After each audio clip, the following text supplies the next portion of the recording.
কানের লাল গালিচায় ঐশ্বরিয়া রায় বচ্চনের উপস্থিতি মানেই ফ্যাশন প্রেমীদের জন্য আলাদা উন্মাদনা। প্রতি বছরই তার পোশাক মেকআপ হয়ে ওঠে আলোচনার কেন্দ্রবিন্দু। তাই এবারের উপস্থিতি নিয়েও ভক্তদের প্রত্যাশা রয়েছে তুঙ্গে।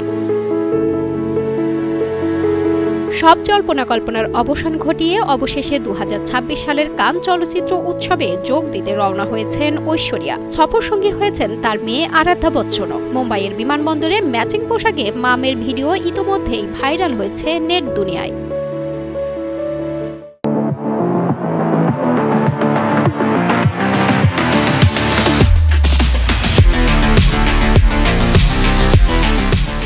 কয়েকদিন ধরেই গুঞ্জন ছিল এবারের কান উৎসবে হয়তো দেখা যাবে না ঐশ্বরিয়াকে। বিশেষ করে লরিয়াল প্যারিসের প্রচারণায় তাকে না দেখায় সেই আলোচনা আরও জোরালো হয়। তবে বিমানবন্দরে হাজির হয়ে সব গুঞ্জনের ইতি টানলেন সাবেক এই বিশ্ব সুন্দরী। শেষ পর্যন্ত সব জল্পনার অবসান ঘটিয়ে কানের উদ্দেশ্যে উড়াল দিলেন তিনি। এখন ভক্তদের একটাই অপেক্ষা, এবারের কান চলচ্চিত্র উৎসবের রেড কার্পেটে কোন চমক নিয়ে হাজির হন ঐশ্বরিয়া রায় বচ্চন। সঞ্জনার সাথী, কালের কণ্ঠ।